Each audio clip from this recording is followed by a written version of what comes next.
নামাজকে বলো না কাজ আছে, কাজকে বলো আমার নামাজ আছে। নামাজ বিহীন পরপারে কি জবাব দিবে তুমি প্রভুর কাছে। নামাজ বিহীন পরপারে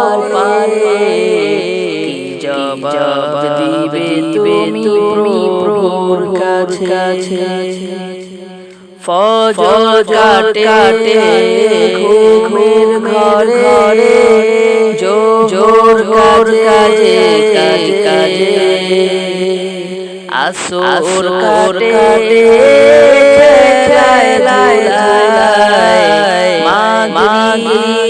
মাঝে মাঝে